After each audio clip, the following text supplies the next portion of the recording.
Hi hello வணக்கங்க. இன்னொருத்தங்க comment பண்ணியிருக்காங்க பாருங்க. அடுத்தவங்க வீட்டில எல்லாம் ஒரு நாள் தங்கவே சங்கடமாக இருக்கும். நீங்கள் தங்குறது இல்லாமல் அவங்க அடுப்படி வரைக்கும் போகிறீங்க அப்படின்னு சொல்லியிருக்காங்க. அதாவது நான் பரத் வீட்டில் தங்கியிருக்க பார்த்தீங்களா, அதை பேஸ் பண்ணி தான் சொல்லியிருக்காங்க. இதுக்கான ஆன்சர் வந்து நான் எப்படி கொடுக்குறது அப்படின்னு பார்த்தீங்கன்னா, நீங்கள் ஃபஸ்ட்டே சொல்லிட்டீங்க அடுத்தவங்க வீட்டில் எல்லாம் ஒரு நாள் தங்குறதுக்கே சங்கடமாக இருக்கும்னு சொல்லிட்டு. ஆமாங்க, அடுத்தவங்க வீட்டில் போய் நம்ம தங்கினா அப்படி தான் இருக்குங்க. அன்பானவங்க வீட்டில் தங்குனா அப்படி என்ன செய்யாது, இருக்காது. சரியா? அதையும் தாண்டி இன்னொரு விஷயம் என்ன அப்படின்னு பார்த்துட்டிங்கன்னா, உங்களுக்குலாம் ஏன் சங்கடமாக இருக்கும் அப்படின்னு பார்த்துட்டிங்கன்னா, நீங்கள் அங்கே போயிட்டு நோட்டம் விடுவீங்க.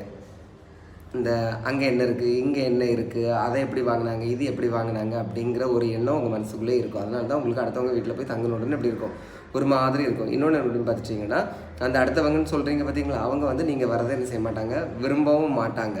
சரியா? ஆனால் இங்கே வந்து அப்படி கிடையாது. கன்னியாகுமரியில் எங்கள் வீடு எப்படியோ அதே மாதிரி சென்னை மாதாவரத்தில் பரத் வீடு எனக்கு இங்கே இப்படி. சரியா? அதனால எங்கள் வீட்டில் எப்படி இருப்பேனோ அதே மாதிரி சென்னை வந்தால் இவங்க வீட்டில் நான் இருப்பேன். சரியா? அது ஒரு விஷயம் தான் எனக்கு புரியவே இல்லை. தங்குற எனக்கும் பிரச்சனை இல்லை, தங்க வச்சுருக்கக்கூடிய அவங்களுக்கும் பிரச்சனை இல்லை. உங்களுக்கு ஏன் பிரச்சனை இப்போ புரியுதா? ஏன் நீங்கள் அடுத்த வீட்டில் எல்லாம் வந்து ஒரு நாளைக்கு மேலே தங்க மாட்டீங்க அப்படிங்கிறது புரிஞ்சிருக்கோன்னு நினைக்கிறேங்க. பிடிச்சி லைக் பண்ணுங்கள். தேங்க்யூ.